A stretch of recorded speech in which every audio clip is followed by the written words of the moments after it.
जब हुए ना जी 2013 के इलेक्शन, जी। तो उसमें मुस्लिम लीग नून विन कर गई और ये हारा, और ये मेरे पास आया। हम्म। इसने कहा इख्तिलाफ खत्म, मुझे आपकी मदद चाहिए। तो मैं भी कुछ नून लीग के साथ इतना अटैच नहीं था, हम्म। और मैंने कहा जी आ जाए। ये घर आया, मैंने इसको एक पूरा रोड मैप दिया, और मैंने कहा हर तरीके से आपकी पार्टी बना देता हूँ। बहुत से लोगों को मैं लाया जो एंटी पंजाब रिजीम के खिलाफ थे, मैं उनको इधर ले आया, हम्म। और वो आहिस्ता आहिस्ता तहरीक इंसाफ जो है वो पावरफुल बनना शुरू हुई। यानी कि किंग मेकर ने नेचुरली यहां अपना रोल शुरू कर दिया। एक नया किंग खड़ा कर दिया आपने। नहीं, वो किंग नहीं था। हम्म। मैं, आपको पता है मेरी इनसे मुखालफत थी बहुत ज्यादा। ये जब भी नून लीग हुकूमत में आती है, सबसे पहला टारगेट मैं होता हूँ इनका। तो मैंने उनको, मुझे जरदारी साहब ने कहा ये इमरान क्यों आ रहा है आपके पास बार बार। अच्छा। तो मैंने कहा जी मैं एक ऐसा पहलवान उनके लिए खड़ा कर रहा हूँ, मेरा ख्याल में ये पहलवानों को गिरा लेगा। तो अच्छा। आपने तो जंग लड़नी नहीं है, हाँ। तो लेट मी डू इट। तो मैंने इमरान खान को खड़ा किया। हम्म। अब वो पहलवान इतना ताकतवर हो गया, नहीं मुनीफ साहब, के वो मुझे ही पड़ गया। तो वो कहते हैं ना जी, एक दाव तो उस्ताद अपने पास भी रखता है। हाँ। तो मैंने तभी कहा था कि मैं आपको इंशाअल्लाह, अल्लाह ने चाहा, ना हुकूमत में रहने दूंगा ना सियासत में। ठीक है, पॉपुलर है, आप इसका हशर देख लीजिएगा, ये सियासत नहीं कर सकेगा इस पाकिस्तान में। अच्छा सर। तो यानी कि सर आपकी बिल्कुल। नज़र में इमरान खान की रिहाई के कोई चांसेस हैं या नहीं? मैं तो मानता नहीं हूं, मैं पहले दिन से कह रहा हूं ये बाहर नहीं आएगा। सर वो बद्दुआ थी या आपकी इतला थी जब आपने कहा कि खान तू गया? उस वक्त तो कोई सोच भी नहीं सकता था, इतना स्ट्रांग वजीर आजम, पूरा होल्ड, पंजाब में हुकूमत, केपीके में हुकूमत, और ऑपोजिशन कहीं नजर नहीं आ रही। एक शख्स जो है वो आवाज लगा रहा है कि खान तू गया। ये बद्दुआ थी या इतला थी? नहीं नहीं, बददुआएं तो मैं नहीं मनीफ साहब नहीं देता। मेरी ये आदत है, मैं किसी को बददुआ नहीं देता, दुआएं रोज देता हूँ। एक्चुअली इसके साथ जब इसने एंटी पाकिस्तान काम शुरू किया, तो मैं इसको रोज कह रहा था, ये मेरी से ही मशवरा भी करता था, स्पीचीज, बयान, बयानिया। तो ये पीएम हाउस में थोड़ा सा रॉन्ग साइड पे जब गया, तो मैंने एक दिन, इसने मुझे खुद ही बुलाया, तो उधर ही सारे मिनिस्टर्स थे वहां, किसी बात पे मेरा इसका इख्तलाफ हो गया, वो भी आपको किसी दिन बता दूंगा। और मैंने इसको कहा कि ये जो आप जिस साइड पे जा रहे हो, ये मुल्क की तबाही है। हम इस एजेंडे पे, हमने वोट नहीं लिया लोगों से, हमने जो वादे किए हैं हमने वो डिलीवर करना है।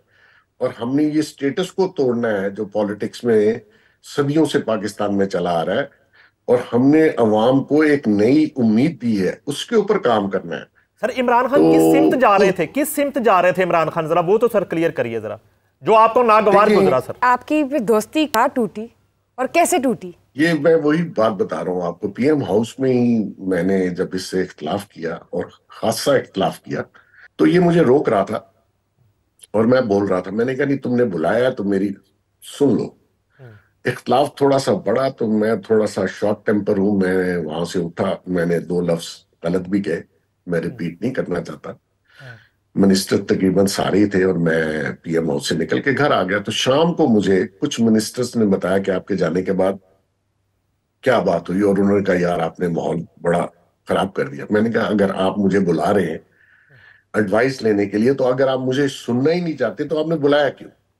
ये मेरा इख्तलाफ था कि आप मुझे बोलने दें, और इस इशू पे मेरी राय ले लें। आपने बुलाया, मैं खुद नहीं आया। तो उसके बाद मैंने इनको एक मैसेज किया उसी रात, जो कि बहुत ही मुझे पता है उसको भी, किसी कोई पीएम कोई ऐसा मैसेज करता नहीं है। तो मोस्टली लोग जो इन पॉलिटिकल पार्टीज में हैं, अगर आप उनका हाल देख लें, वो कोई भी बड़ा लीडर हो, वो उसके सामने अपनी जबान नहीं खोलते।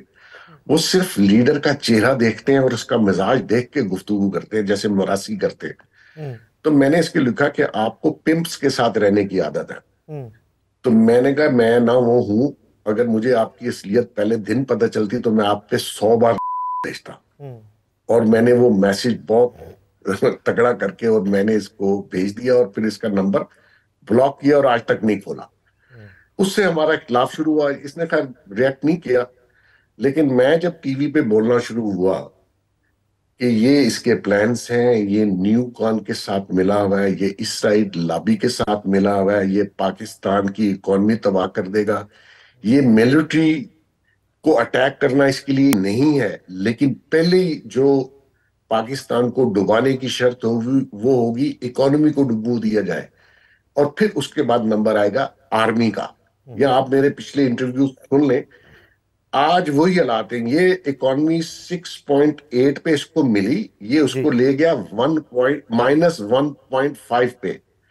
फिर उसके बाद इसने आर्मी के 2-3 लोगों को साथ मिलाया हुआ था, और ये ऐसा गठजोड़ था जाहिलों का। और ये बहुत से गद्दार हैं। गद्दार देखिए, गद्दार का मतलब इस पाकिस्तान में आप भी रहते हैं, मैं भी रहता हूं। जिस दिन ये डूबेगा तो आप भी डूबेंगे और मैं भी डूबूंगा। तो मैंने इसको बहुत मना किया कि ये काम गले पड़ जाएंगे, ये नहीं करने हमने, लेकिन ये मान नहीं रहा था। तो उस पे अभी आप देख लें कि इसका एजेंडा कैसे इम्प्लीमेंट हुआ। आपने इजराइल देखिए, इजराइल ने ये काम आज से शुरू नहीं किया अगेंस्ट पाकिस्तान। हम लोग 1947 में आजाद होते हैं, इजराइल बनता है 1948 में। उनके प्राइम मिनिस्टर की पहली स्पीच सुन लें, जिसमें उसने कहा कि हमें अरबों से कोई खतरा नहीं होगा, हमें खतरा होगा पाकिस्तान से। आज भी उनका कोई भी प्राइम मिनिस्टर जब स्पीच करता है तो वो पाकिस्तान की थ्रेट का जिक्र करता है। अच्छा सर, आपको ये लगा कि इमरान खान जो है वो एंटी पाकिस्तान एजेंडे पे काम कर रहे हैं? बिल्कुल ऐसे ही है। आप अभी देख लें, उनका सारा पैटर्न देख लें। उन्होंने जिस तरीके से अपने दौरे हुकूमत में जो पॉलिसीज रखी, मैं नईम साहब थोड़ा सा आपको बैकग्राउंड इसलिए बता रहा हूं कि जो न्यू कॉन और यहूदियों का एजेंडा है वो बेसिकली पाकिस्तान के वजूद के खिलाफ है। उनको थ्रेट पाकिस्तान से है शुरू दिन से। जी बिल्कुल। वो अपने जो स्कूल, कॉलेजेस, यूनिवर्सिटीज में जो लेक्चर देते हैं एंटी स्टेट एनिमीज का, वो उसमें पाकिस्तान नंबर 1 है।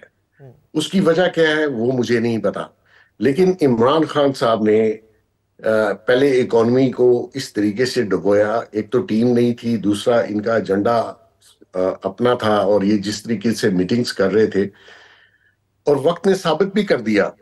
और अभी मजीद अल्लाह ने चाहा तो साबित होगा कि ये जो ऑक्सफोर्ड यूनिवर्सिटी का वाइस चांसलर का इलेक्शन लड़ना, ये कौन लड़वा रहा है उसको।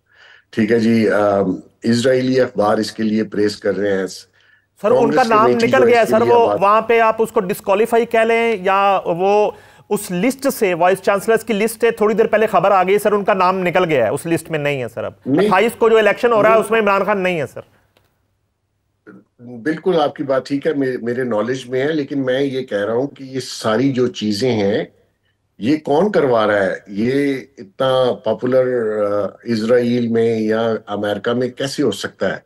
क्योंकि ये जो ज़ल्मे खलीलजाद था, ये ज़ल्मे खलीलजाद उस न्यू कॉन का एक बहुत बड़ा टूल है, जो इसके हक में ट्वीट्स भी कर रहा था और जो बार बार आके इसको मिल रहा था। और इसने अपनी सारी पॉलिसीज, अपने तरीके इंसाफ के जितने लोग थे, क्योंकि वो बेचारे तो पार्टी में शामिल हुए किसी और वजह से, लेकिन ये उनको ड्रैग करके किसी और साइड पे ले गया, और अल्लाह ताला को मंजूर था। मैं जब इससे मेरा इख्तिलाफ शुरू हुआ और इसने मेरे ऊपर बहुत से प्रेशर डालने शुरू किए, एफबीआर को, नैब को, लेकिन मैं एक सिविलियन आदमी हूँ अल्हम्दुलिल्लाह। मेरा ना मैं कभी सरकार में रहा, ना मैंने सरकार की कोई चीज कभी ली है,